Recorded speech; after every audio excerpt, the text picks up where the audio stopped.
everyone, it's Hayes, and in today's video we're going to do the commentary / analysis for episode 22, Miraculous Ladybug Season 5, Collusion. However, as always, before I get into it, I'm about to spoil the whole episode for you, although as you can see, if you've seen the trailer for Collusion, I came dressed as a tube of toothpaste in solidarity with Miss Bustier. But I'm going to spoil it all for you, so please make sure you've watched it before I go any further. And also, as always, I can't wait until I no longer have to say this, I have not read the show Bible or seen any of the leaks, and whilst I'm not going to be speculating a ton in this video, I'm really going to be saving that for videos this week, next week, stuff like that. I'm going to still be speculating a little bit, especially because of what happens at the end of the episode, obviously. So I'd really appreciate it if you don't confirm or deny or tell everyone what happens instead. I'd really like it if you kept it to yourself. And also apologies if you can hear something whirring. My laptop's next to me, it's just uploading the confrontation commentary. Fun times. So this episode, I haven't actually given it a score out of 10 because I'm not sure I felt like talking it through with you all would help me decide, because I'm definitely on the fence with it. There were some things this episode I liked, some things I did not. And whilst I think it's been made clear to everyone watching that yes, Thomas Astor doesn't like Chloe, he said it himself, and whilst I think it's fine to dislike a character, it just seems like in that whole video I made about Chloe after Derision, it just seems like really guided by his hatred for her, and it is really detrimentally affecting the writing of the show. I go into it more in that video, but I feel like they're doing it again here. Because whilst I liked the structure of this episode with how it ends, I thought the ending was cool in terms of the way they did it, because it doesn't usually end like that. We don't usually get a cliffhanger for an episode that's not a two-parter. So whilst I kind of liked that about it, also at the same time the ending was completely ridiculous, utterly ridiculous to be honest, to quote Chloe, because I was just like, what? Just some of the things happening in this episode were ridiculous. I'm like, how can you bribe this many people? How is this okay? It's not okay. But like, no one seems to really care. It's just getting to a point where it's just a bit like, okay, you kind of flogged it to death now. Okay, it was just, I just can't understand no one doing anything. I really just don't get it. And I also don't get that, like, how Lila could predict all of this. Like, for Chloe to basically stand up to her dad and tell him like he's not doing what she's saying for whatever reason, and that therefore was going to make Gabriel give Chloe the Surrey laptop to control like these police robots or whatever they're called. How could Lila have predicted that? She couldn't have. So it just seems, like I said, the plot of some of this episode, not all of it, but some of it was just ridiculous. I really, yeah, I don't get it, so let's just go through it as the episode happened. So I thought the opening was a bit strange. I mean, him talking to Emily, not that weird, but how Gabriel was talking about like a cycle's like ending that's gonna repeat and stuff. No idea what he was on talking about that. Absolutely none. But I did kind of like how Natalie, I really liked how she was like in her bedroom in the dark watching those videos and Gabriel could hear. And I was kind of hoping, that my first thought with that was I was kind of hoping that Gabriel would listen and maybe try and stop something, but if anything he seems to get worse as the episode goes on after that moment. So I guess it's kind of good to show like how deep he is in like kind of his own madness, because I do think to some extent he's not doing this for Emily anymore, he's doing it for himself, but he's like trying to justify it by saying, well, I'm doing it for my wife, I'm doing it for Adrian, where it's like, quite clearly you are not. You know what I mean? So I really like it. I also liked how as well, so I know I'm jumping ahead a bit further, but when Gabriel is talking to Andre on the roof, and he gets out, I'm not sure if it was a tie or just like a piece of material in general, where he's like, I remember you made me this first suit or whatever, like, which was really cool, but again it shows how far Gabriel has come. So the next bit, oh my god. The Adrian sequence was so heckin' adorable. You saw their little charms that they made for each other.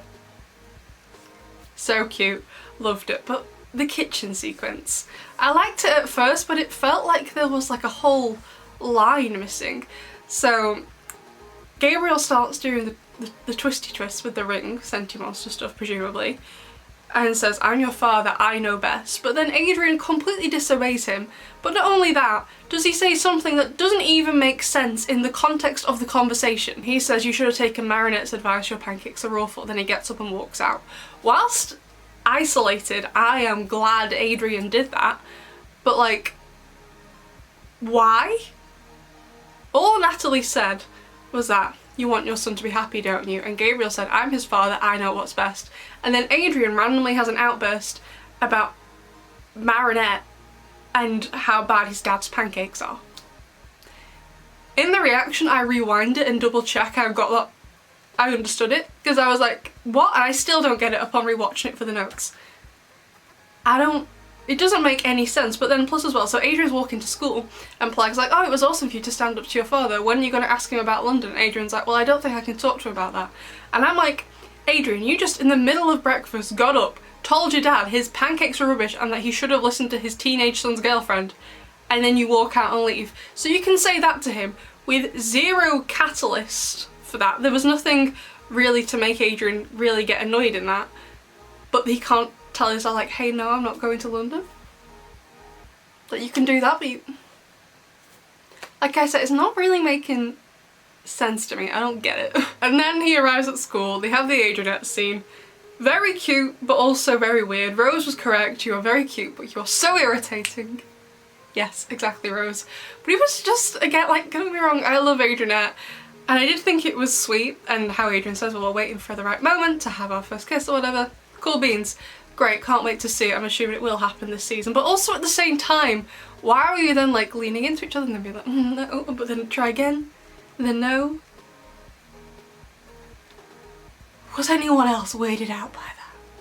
I love Adrianette with all of my heart, but that was just bloody bizarre. I was... okay. But then anyway, we cut to Lila, and I'm pretty sure she's in the Catacombs. I'd said it yesterday in the trailer analysis. Was it yesterday? Yeah, yesterday. I was like, is that where she's been? And I think she definitely is. So a while ago now, well, probably not that long ago actually, maybe like a month or two ago, I watched this documentary about the Catacombs. So the Catacombs, if you don't know what they are, they're basically like this place underneath Paris where there's loads and loads of bones. And you can go on like a little guided tour walk through them, which is something I really want to do.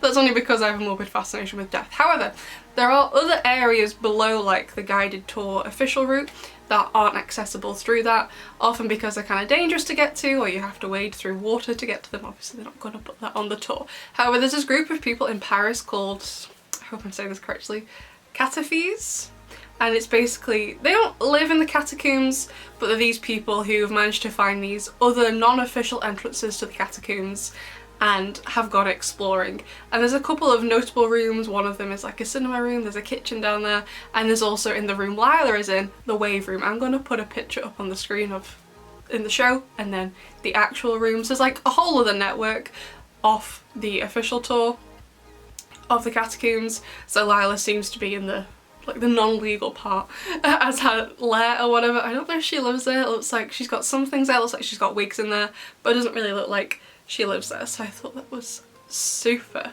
interesting. I was like, ooh, I can't wait for more of exploring of that. Like I've said before, I'm pretty sure Lila's going to be the hook moth in the future, so I'm assuming that's where her lair's going to be. And you're a really good lair, because you're not actually supposed to be able to get there unless you know your way around. Although, surely she get interrupted by other Catafi?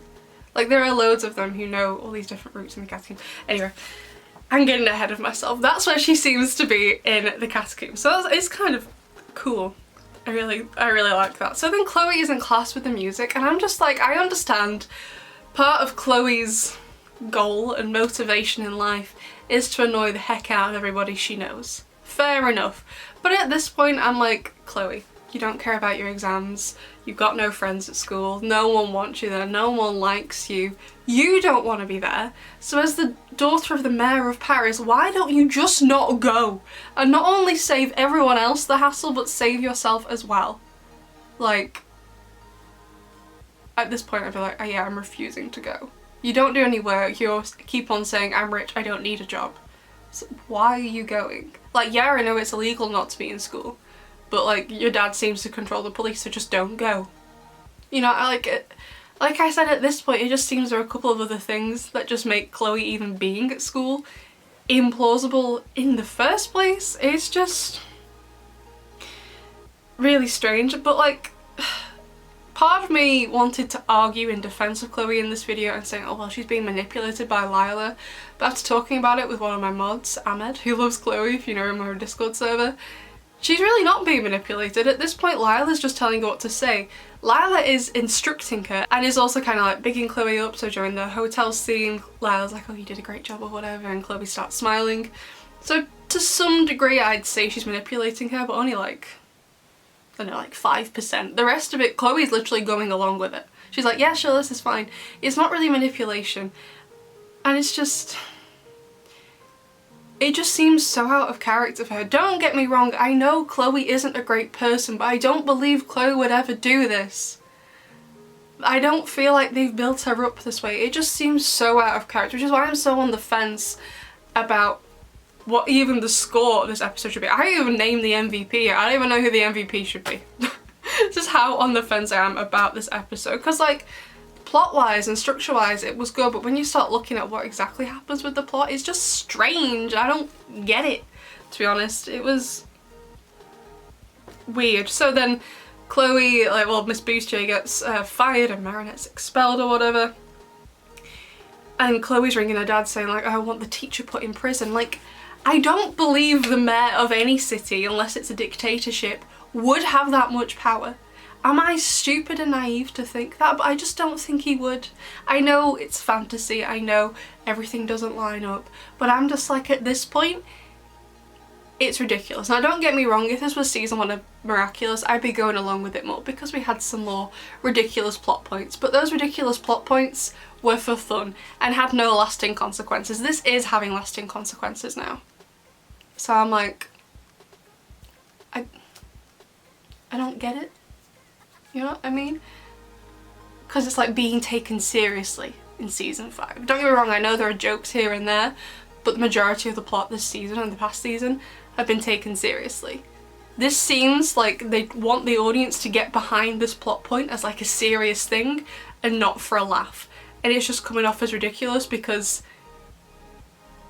what? You know what I mean? Like, when I was watching it, I was just like, I kind of was sat like this for most of the reaction. I was like, why?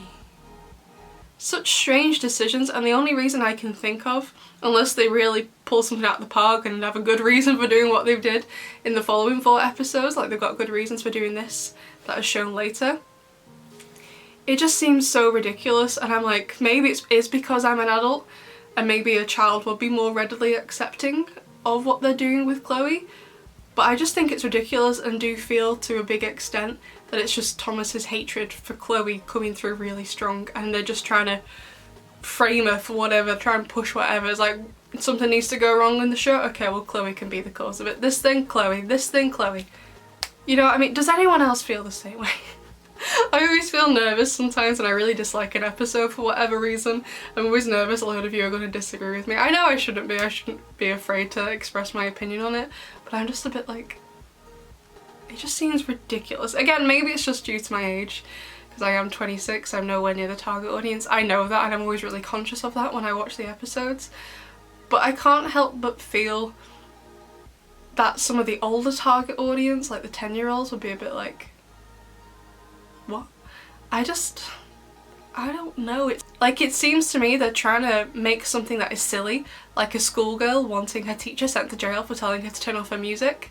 They're trying to make something like that, make the audience take it seriously, and it's just not working, because why would it? It's literally ridiculous. I don't get it.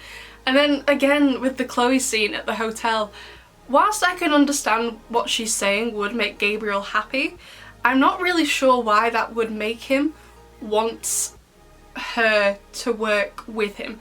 Like, Gabriel already dropped Lila. He knew Lila was a liability with the way she was trying to get, you know, with Adrian, and then she wanted more power and he was like, no, go away, and at the end of Emotion. Fair enough. So if he knows Lila is a liability, and Lila's pretty clever, no offense to Chloe, but she isn't as intelligent as Lila, so why would he want Chloe on board? Obviously I know he's probably not planning on telling Chloe his identity and his wider plan. He's just using her, I get that. But I'm like, why would you want Chloe, of all people? I don't get it. It's just weird to me. Yeah, I don't know. And I know Andre doesn't have the best backbone, a lot like Sabrina, and he is going to come through at the end of the episode. But why doesn't he come forward and say, well, actually Gabriel Agreste has edited that? I know he has no proof to say that, but why does he come through and say something? Because he knows Gabriel was the only one there, the only one who could have recorded it. Obviously I know Lila was there as well, but he didn't know that. So like, why doesn't he say something? Even though he's going to have no proof, just by saying it alone is going to plant the seed of doubt in people's minds. And maybe some people are going to be less loyal to the Agreste brand. And some decisions were made in this episode and I don't agree with the majority of them, basically. So now let's talk about Miss Bustier. And I really liked how, first of all, she breaks out of the Akuma and she really calms herself down, but then she is Akumatized again later, even though she looked like a tube of toothpaste doing it. Don't worry, Miss Bustier, I dressed in solidarity with you. But like, I really liked how when she's Akumatized, same in Zombie Zoo, it's never for her own personal gain, it's also like for her students. Not ever really for her, same as in Zombie Zoo. And also her girlfriend, her partner, her wife, I don't know, are they married? I don't remember seeing any rings. I wasn't sure. Are they married? Let's just go with girlfriend for now because I'm not sure, but please correct me if I'm wrong. Adorable. We need to see more of her. Okay, I demand it. And when the baby is born, I also demand baby pictures. Come on, I need them. But anyway, it was great. So I really liked that, and I also did like the way it was kind of resolved with Miss Bustier, but I wasn't really sure of the point of giving her the power of the pig. Like, don't get me wrong, it kind of suited Miss Bustier since the power of the pig is largely non-violent, so I was like, yeah, fair enough. And she didn't really seem to hurt anyone in the episode. Again, fair enough, really fitting with her personality. But like, when she turned those people into balloons, did they not see their desires or anything? It was a bit strange. So I was a bit confused of like the power of the pig and how no one seemed affected, because I was getting kind of worried. Obviously what happened in Jubilation, that was quite a big deal and got them distracted for quite a while. But it just seemed to be rather pointless here. Like, I feel like if he said nothing about the power of the pig, it would have been a fine Akuma villain on its own with the power to basically turn people into balloons that she could control. Bit strange, but the Akuma concept itself I didn't mind. I just didn't really understand how the pig played into it, basically. Bit strange. Also, it was great they told us it was near Bastille Day, which is in July, so I'm going to put together at the end of the season a full like timeline of events. This is going to help greatly when I know some dates and stuff. So I really liked how the Akuma was sold, like I said before, using words, not violence. And I was really glad that Andre had kind of made the decision to step down before Miss Bustier even arrived.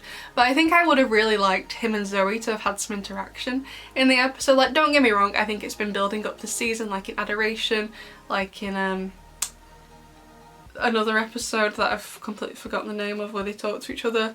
What do I even mean this season? You know what I mean? Like, I just like the way it's been built up between them and how, like, I guess they're the good people in the family and stuff like that. Like, Audrey and confrontation out of the question. Chloe this episode, her behaviour's been awful. So I kind of like that about it. So I liked how he decided beforehand. But I do wish Zoe had maybe shown up a little bit sooner to get to him and talk to him. That was cool. One thing I was a bit confused about though was how the Akuma purifies. So she breaks out of the Akuma. I didn't think that meant you could purify it. Like, you break out of it, but then the Akuma's free. Am I stupid? Does it always get purified? I didn't think it was. I just thought you break out of it. Like, with Marinette in Elation. Like, so the butterfly touches the rose, right? And Cat Noir kissing her, like, breaks her out of it. Okay, fine, fair enough.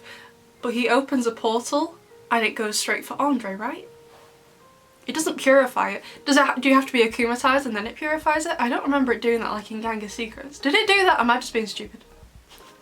Maybe it did do that. I don't know, but cool nonetheless. So now the Chloe section. Whilst I like in general the idea of the superheroes being named Vigilantes, and I was kind of wondering if that was going to happen where they get called criminals, because in is it in Illusion? No, I think it's in It's either in Illusion or Reunion where they're discussing about like how Ladybug made like the wrong move and if they should even be allowed to carry on trying to save the city. I was kind of wondering if there would be some kind of movement against Ladybug and Cat Noir because of what they're putting the city through now, so I kind of liked that angle in that episode. So whilst I don't mind the general concept of this, like I think it's really interesting, I'm going to be interested to see what Ladybug and Cat Noir do now. Are they going to have to reveal identities to each other so they can meet up in person? It's going to be great. So whilst I like the idea, it's kind of like how in Spider-Man, like yeah, the police are like fine with Spider-Man helping out, but they have also, I'm pretty sure in some adaptations, tried to arrest him before because he's also causing criminal damage and stuff like that, even though he is trying to help, you know what I mean? So I was a bit like, I like the idea of it, I like the concept of it. It was just the fact that Chloe is now the mayor, and I was like, okay, legally, I don't know if that's allowed. Like, first of all, she wasn't voted in, second of all, she's a child. Like, don't get me wrong, when the mayor steps down, someone else has to step up, but did he not have a deputy or something? Usually in that case, I would assume it would be a deputy or just someone else in like the mayor's like office in his like cabinet of elected officials, not his 14-year-old daughter. That's not generally how power and democracy passes on. Powers and dictatorship, yeah, for sure. Not democracies though. So I was a bit like, okay, so whilst I like the idea of them being criminalised, it's going to make the next few episodes very interesting, and I'm actually really looking forward to that aspect of it. I'm like, I hoped, because I'm pretty sure it was on the news, right? Yeah, because all the families are watching. I hope literally, because the next episode is called Revolution, which means basically to make a change like the French Revolution, to change. I know that was against more the monarchy rather than the government, but the government weren't much better. So like, I'm hoping it's like revolution, a revolt. Like if the next episode doesn't open with like a mass protest against a 14-year-old girl being in charge of Paris.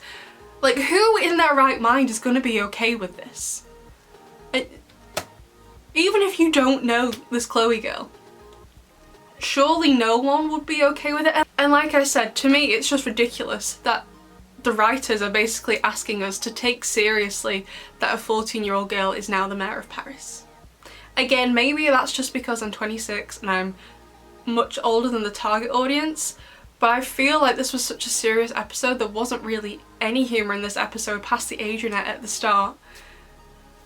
So it wasn't even, like, to me, this isn't meant to be taken as a joke. We're meant to take it seriously, but because it's so ridiculous, I physically cannot.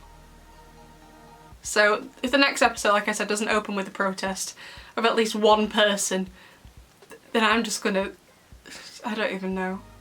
I literally think it's ridiculous, most of this episode. Mainly because they're asking us to take it seriously. If it was like a funnier episode meant for comic relief before like the finale or whatever, but yeah, okay, fine, fair enough. This is kind of funny because it is funny, but I feel like they want us to take it seriously, which is where I'm having the difficulty. Because I physically cannot take this seriously. At all.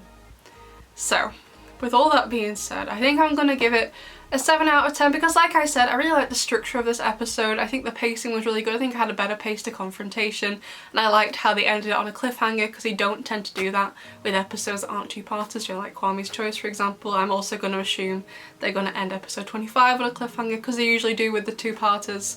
Not so much with the standalone episodes. So had a good pace, and I really like the structure of this episode, especially with Miss Bustier, where she breaks out of it but then is akumatized and then breaks out of it as well. And Andre made some good choices. I think he's going to get the MVP because I don't think anyone else deserves it, I'll be brutally honest with you. But yeah, it was the plot, and usually the plot is what I like. It's often not executed the best in terms of how it's written or the pacing of it or the structure of it. I thought it was structured and paced really well. It was just literally like the writers want us to go along with this thing and take it seriously, and I can't. Please tell me if you disagree. Please try and convince me, did you like this episode? If you liked it, please tell me what. I want to like this episode, but right now I'm really struggling. And I feel bad for disliking it, but I also don't want to lie to you and pretend I enjoyed this episode, because I didn't. I really truly didn't. I didn't like most of it. Don't get me wrong, the Adrian was cute, but Adrian standing up to his dad in the kitchen, unprovoked, was weird. There's no other real way around it. That was just bizarre. Chloe becoming mayor was bizarre. mainly because we have to take it seriously. Like, it wasn't meant as a joke, it was like, yeah, this girl's now in charge. It was just... some choices were made in this episode and I don't agree with most of them. So I'd love to know what you think. If you disagree with me, that is totally fine. In fact, I would like you to disagree with me. Please don't be rude though if you disagree. It's totally fine to have a different opinion to me. I would like you to convince me about some more redeeming factors to this episode. Because right now I'm not enjoying it. Maybe in a couple of hours I'll have changed my mind and I'll put a pinned comment. But right now I'm a bit like... yeah. So if you're going to write me an essay, I can't wait to read what you've put, but please put some paragraphs in it just so it's a little bit easier for me to read. So I'd love to know what your thoughts of this episode, besties, and I'll see you in the next one. Bye!